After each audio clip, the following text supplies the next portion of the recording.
Oi pessoal, como é que vocês estão? Eu tô bem na medida do possível. Tô gripada novamente, mas é isso. Gente, hoje é feriado aqui na minha cidade, Macapá. É feriado em homenagem ao padroeiro daqui, que é São José. Daí quando eu fui ver fotos, né, sobre essa festividade daqui, aí eu lembrei que tem lendas, o norte inteiro na verdade, é repleto de lendas. E daí eu lembrei de uma lenda daqui. E eu fui atrás pra confirmar certinho, né? E acabei topando com outra lenda que não é muito conhecida. Então eu resolvi contar as duas. A lenda, ou as lendas, elas se referem não ao santo, é ao São José. Ele é protetor dos navegantes e dos pescadores. Eu acredito que foi por isso que adotaram ele como padroeiro, né? Mas enfim, ele fica em cima de uma pedra, de uma estrutura, que agora é uma estrutura de concreto, mas anteriormente era uma pedra mesmo, uma rocha do rio, enfim. Primeiro eu vou começar pela lenda antiga, mais antiga e menos popular, que é uma lenda que se refere à época da tribo Tucuju ainda, que eram os primeiros habitantes daqui. Pra quem não sabe, é daí que vem a história de dizer que todo amapaense tem sangue tucuju, porque historicamente eram os primeiros povos daqui. E, atualmente a tribo foi extinta, é assim que falam, só que todo mundo é descendente, então todo mundo tem sangue tucuju aqui no norte. No Amapá, especificamente no Amapá, né? Enfim, sobre a lenda. A lenda é sobre a pedra que o santo está em cima. A primeira lenda diz que na tribo dos Tucujus havia uma jovem que todo dia ia para a orla do rio, que é a orla do rio Amazonas aqui, fazer suas tarefas, né? E ela acabava encontrando outro jovem da mesma tribo. Se conheceram, se apaixonaram e tudo mais. Iam todos os dias lá pra orla do rio. E daí eles queriam se unir, né? Só que a comunidade deles, a tribo deles, não, não aceitaram. O porquê a lenda não diz, mas não aceitaram. E daí eles ficaram proibidos de se verem. Só que a jovem continuava indo pra orla pra fazer as tarefas e com a esperança de encontrar esse moço. Só que ele não aparecia mais. Ele não apareceu mais. E daí ela foi ficando triste, triste, triste dia após dia. E a lenda diz que aquela tristeza foi consumindo ela, consumindo fisicamente.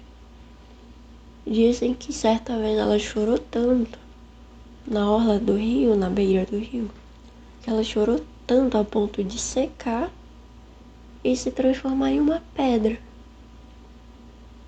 E de acordo com a lenda seria essa pedra que o santo estava em cima antes, a pedra lá do guindaste.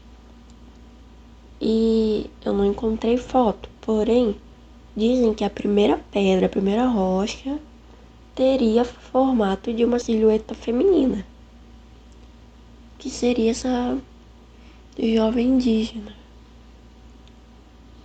E é essa história, é triste. Acho que é a história mais triste que eu já vi. A segunda história, ela é mais popular aqui, e só que ela é confundida também. Aliás, a pedra do guindaste, a pedra lá que o santo tá em cima, antigamente, 1850, eu acho, por volta de 1850, era o local que as embarcações ficavam lá amarradas. Ficavam lá, o pessoal chegava de barco, amarrava a embarcação lá, que era um grupo de pedras lá.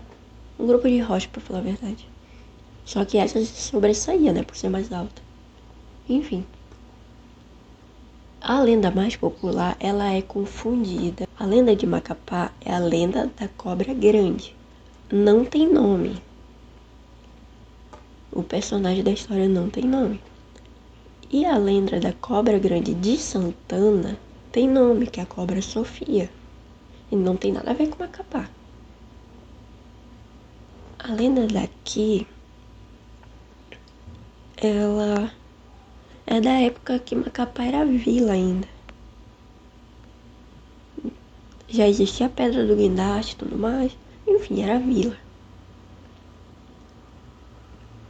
A lenda diz o seguinte, que havia a mãe da água, ou a mãe do rio, que aqui é a Yara, e a Yara estava grávida. E estava preocupada como seria o filho dela quando nascesse, a criança. Se seria humana, mortal, ou se seria um encantado, né? Igual ela.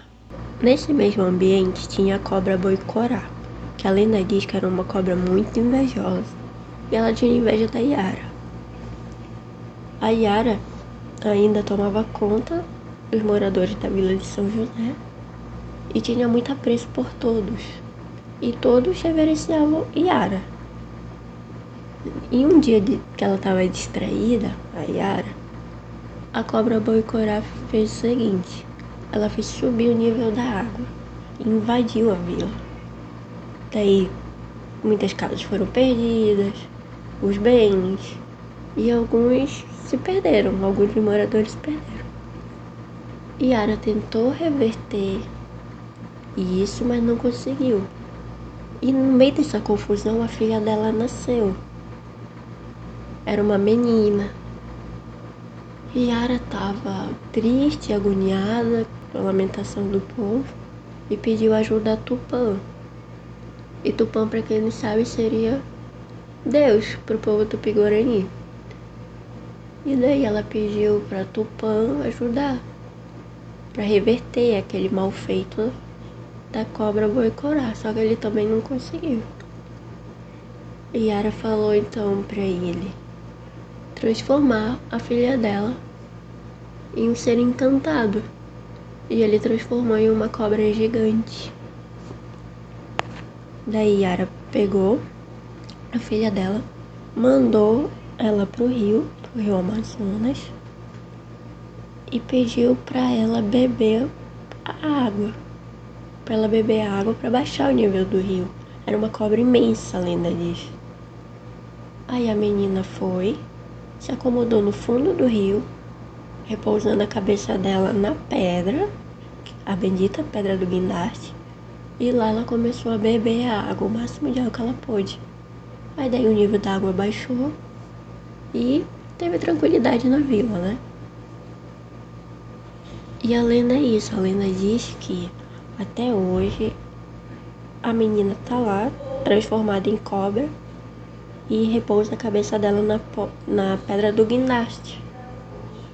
E pra cá, pra gente, a lenda diz que quem mexer naquela pedra, que tá encantada também dando descanso pra cobra, quem mexer lá, se mexerem a pedra, se retirarem, vai despertar ela não vai mais fazer a função dela, aí a cidade vai alagar de novo.